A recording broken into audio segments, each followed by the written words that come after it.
They cut me out of the friend group. I found out why, and it destroyed them. I need you to understand something before I tell you the story. I didn't go looking for what I found. I wasn't suspicious. I wasn't digging through anyone's life trying to uncover something.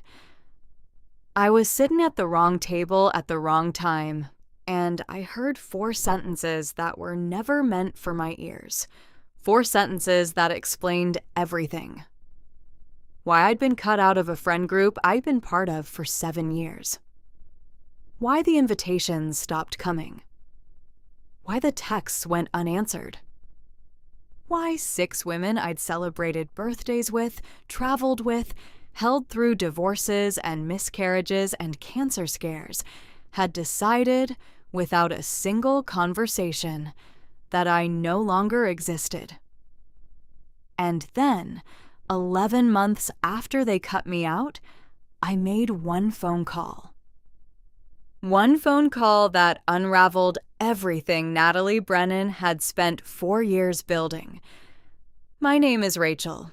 I'm 38 years old. I live in Austin, Texas, and this is the story of the most disorienting, most painful, and ultimately most clarifying year of my adult life.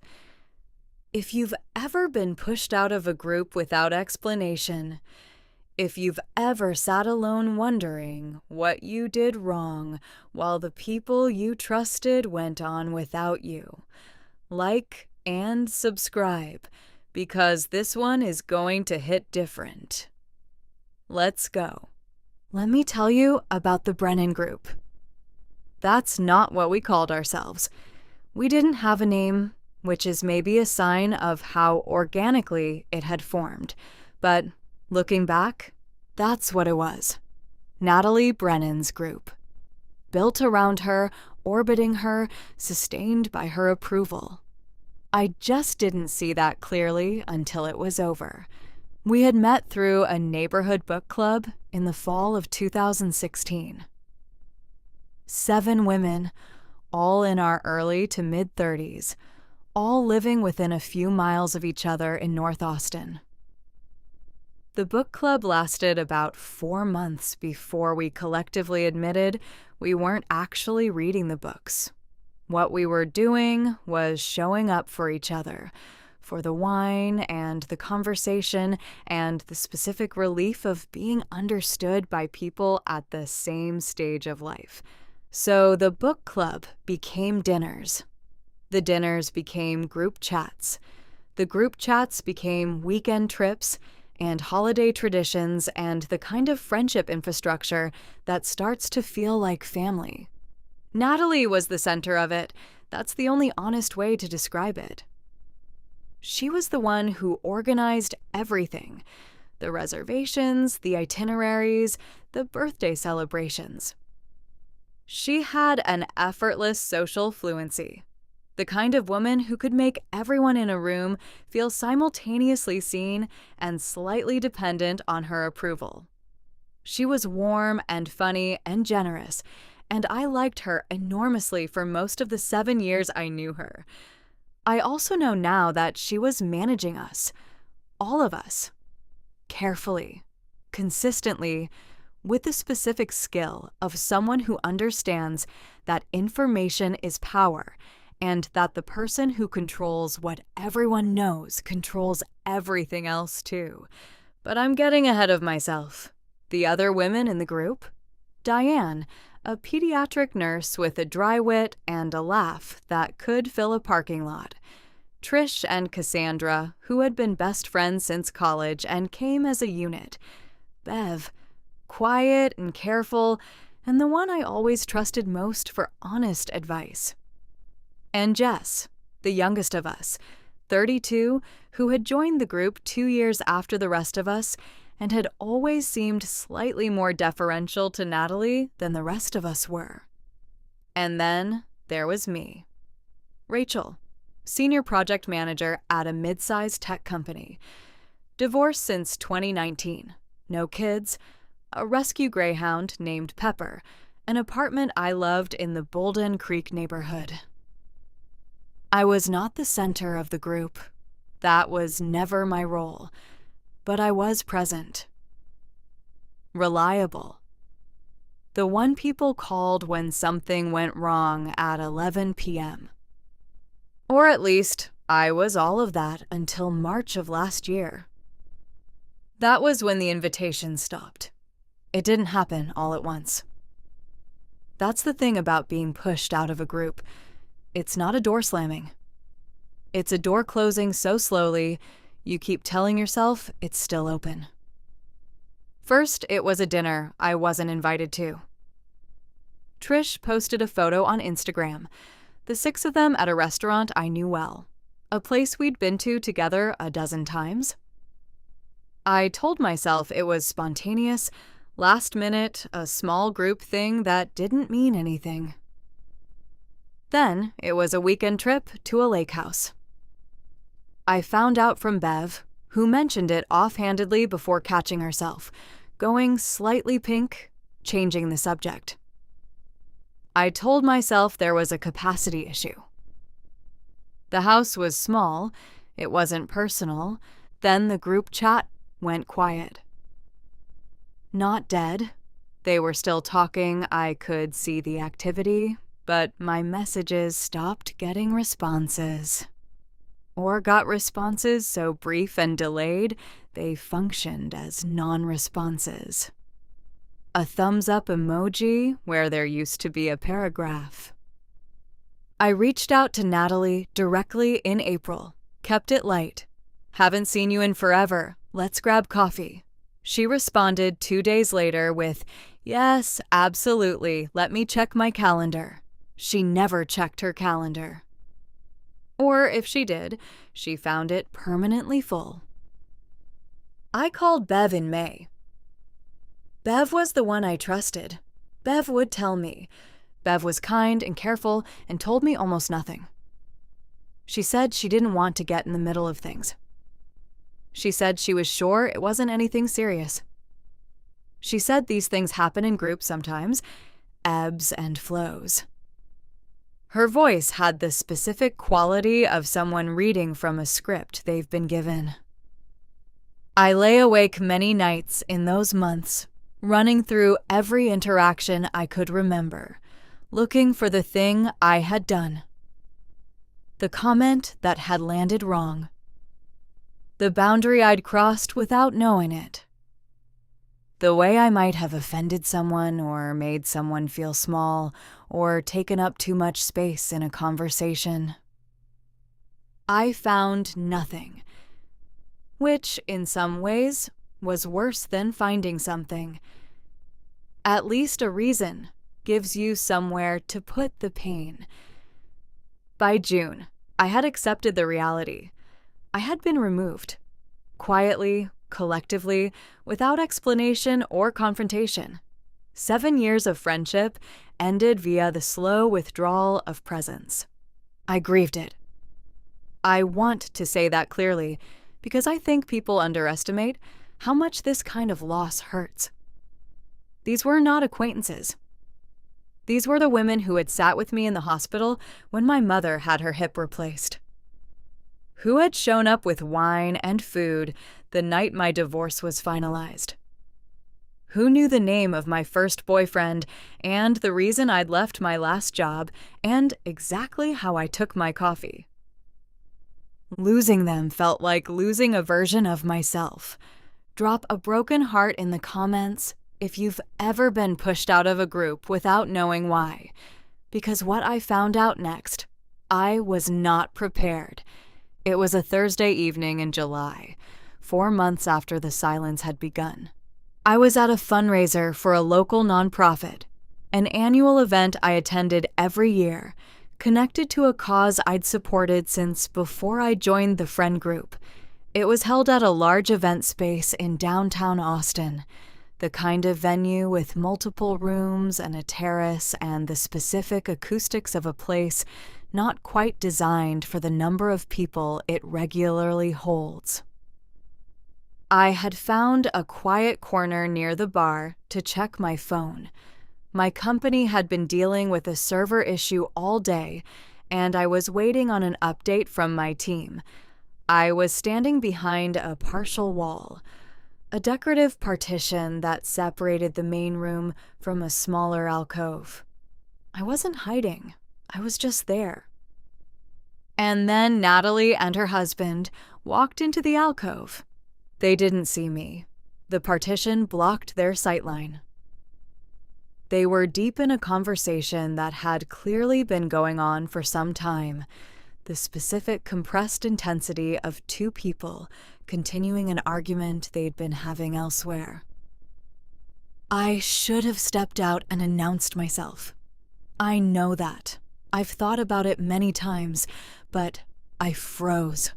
The social awkwardness of the moment, the fear of making it worse, and by the time I'd processed the situation, I had already heard the first sentence.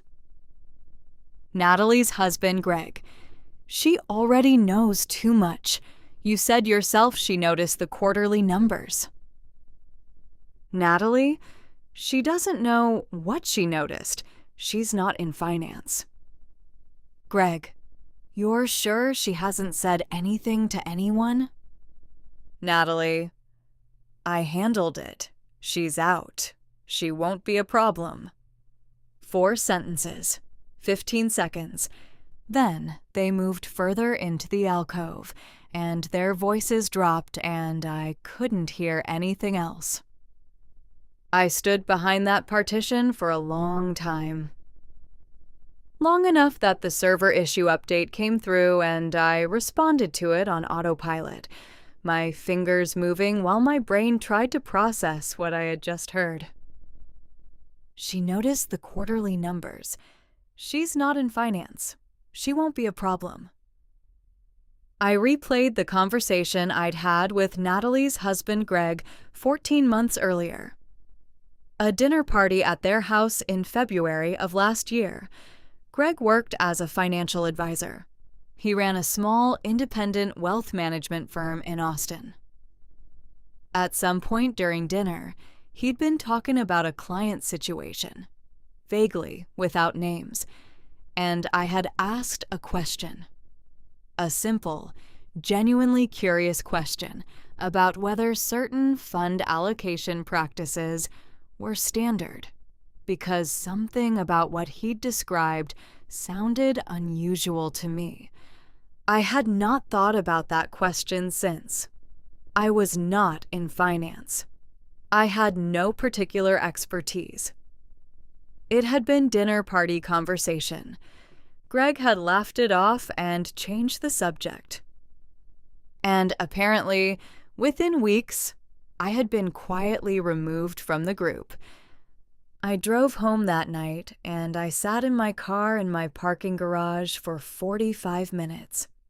Then I called my friend Daniel, who worked in securities compliance. I need to ask you something, I said, about fund allocation practices and what it means when they're not standard. Don't go anywhere, because what Daniel told me that night changed everything. Daniel worked for a regional securities compliance firm. We had been friends since college. Not close, but the kind of friend you stay in genuine contact with, who you call when you need to think something through, with someone who knows more than you do. I told him what Greg had said at the dinner party 14 months ago. I described it as accurately as I could from memory. The fund structure he had described, the allocation approach, the client situation he had mentioned vaguely. Daniel was quiet for a moment. Then he asked me 3 questions. Specific, technical questions I could only partially answer. "Where are you getting this from?" he asked. "A dinner party conversation 14 months ago." Another pause. "Rachel, what you're describing, if it's accurate, sounds like it could be a form of churning. Excessive trading in client accounts to generate commissions. It's a FINRA violation. It's not a gray area." I sat with that. Churning. a word I had not known 14 months ago. A word that apparently described something I had stumbled into at a dinner party, asked an innocent question about, and then been removed from a 7-year friendship over. What would someone need to do if they thought this was happening? I asked. Document everything they remember, Daniel said. And contact FINRA. They have a whistleblower program. Anonymous if you want it to be. I hung up and opened a blank document on my laptop. I wrote down everything I remembered from that dinner party conversation. Every detail Greg had mentioned, the client situation, the fund structure, the specific phrases he had used. I wrote for 2 hours. When I finished, I had 4 pages. Then I thought about something else. Greg ran a wealth management firm. He managed money for people in our community. In Austin, in the circles that overlapped with the friend group, with the nonprofit fundraiser crowd, with the neighborhood we all lived in. These were not abstract institutional clients. These were people I might know.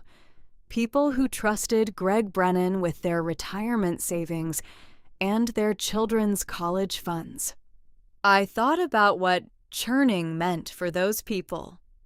Excessive trading, commissions generated at their expense, retirement accounts eroded by fees while Greg's firm collected the difference. I thought about Natalie at that dinner party, watching her husband's face when I asked my question, the way she had redirected the conversation, the way she had laughed and touched my arm and said, "Rachel always asks the best questions," in a tone that I now understood was not admiration. It was assessment. She had been deciding in that moment whether I was a threat. She had decided yes, and within weeks, I was gone. Type shocked in the comments if you didn't see this coming, because I need you to know, neither did I. I sat on what I knew for 3 weeks. Not because I was afraid, because I wanted to be careful. I was not a finance professional. My memory of a dinner party conversation was not evidence. What I had was a direction, a thread to pull. And I needed to make sure I was pulling the right one before I pulled it. I spoke to Daniel twice more. He helped me understand what I was looking at and what I wasn't. He was careful to clarify that he wasn't giving me legal advice. He was giving me context. The context was this. If Greg Brennan was churning client accounts, there would be a pattern in the trading records. Regulatory bodies could see that pattern. What they needed was a reason to look. I filed an anonymous tip with FINRA on a Tuesday morning in August. I used the online whistleblower submission form. I described what I remembered from the dinner party conversation as precisely as I could, noted that I was not a finance professional and that my observations were based on casual conversation, and provided Daniel's suggested framing for what a compliance review might find. Then I closed my laptop and went to work. I want to be honest about what I felt in those weeks. It wasn't triumph. It wasn't even satisfaction. It was something more complicated, a specific exhaustion that comes from being forced into a situation you didn't choose, doing the right thing about it, and knowing that the right thing is going to cost something. Because I knew it would cost something. Whatever happened, the Brennan Group, those 6 women, that 7-year history, was not coming back. Some of them had known what Greg was doing, or suspected it. Some of them had simply been loyal to Natalie without asking questions. Either way, the friendships were over. The submission to FINRA had made that permanent.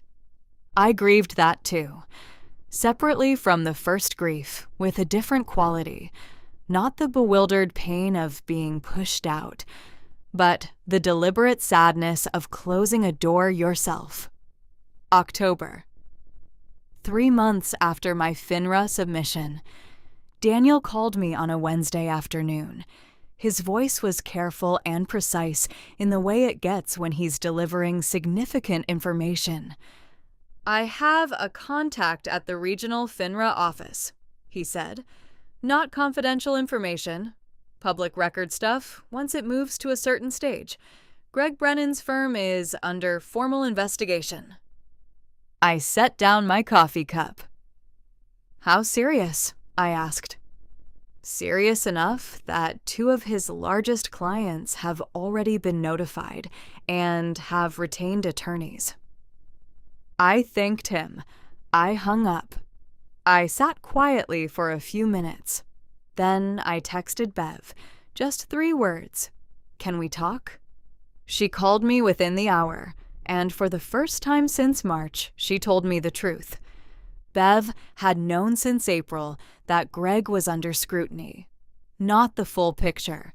She hadn't known about the FINRA investigation.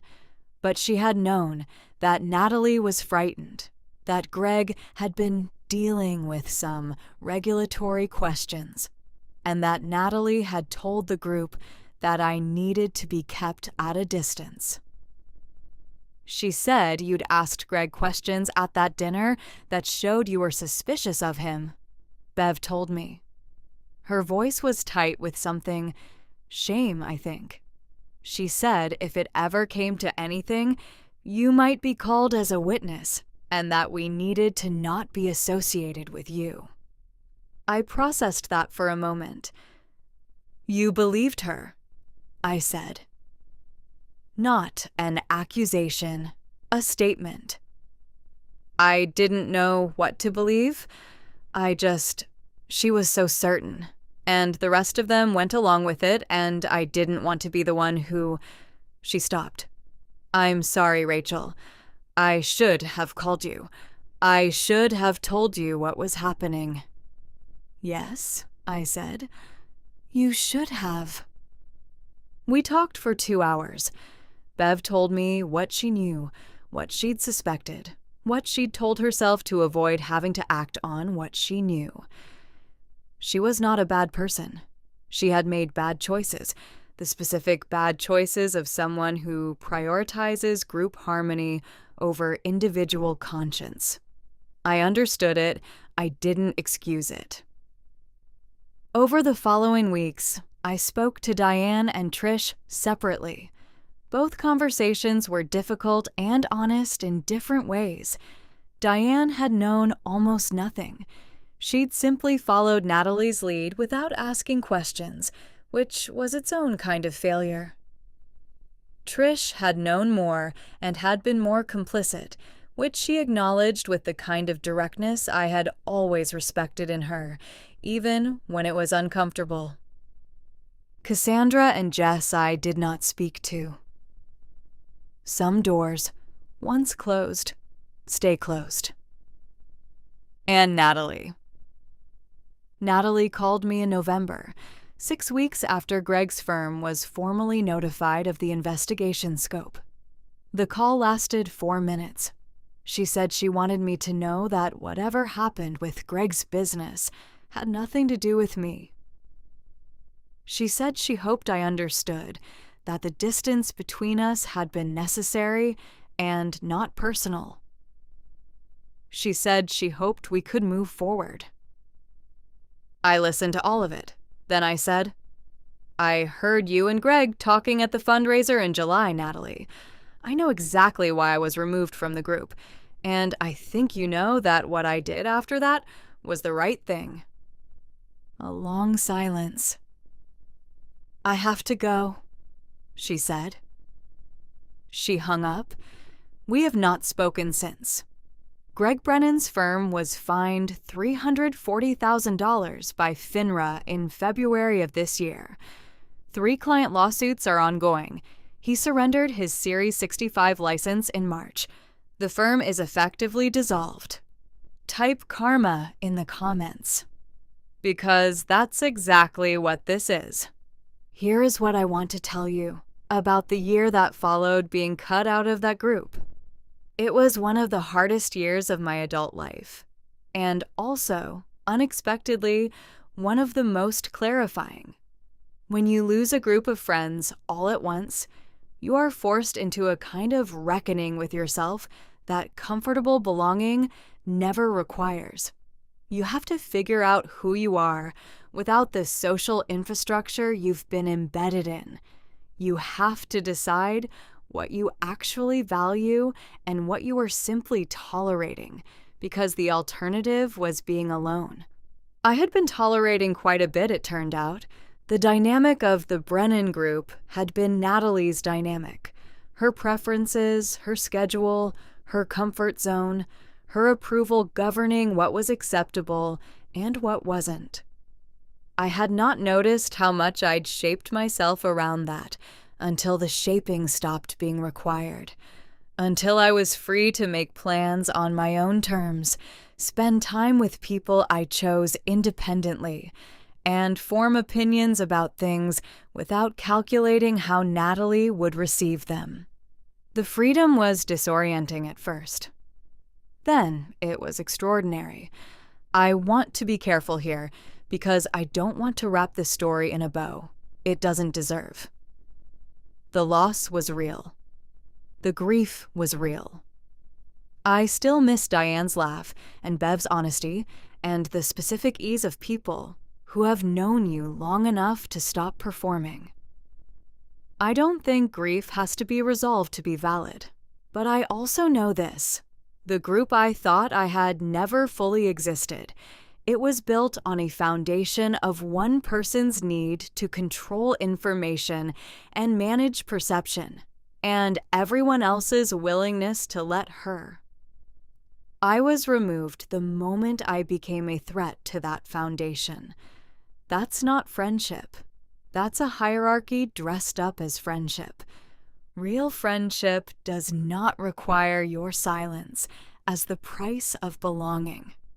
If you're in a group right now where you feel the need to manage yourself, to edit what you say, to carefully calculate what's safe to ask, I want you to sit with that feeling.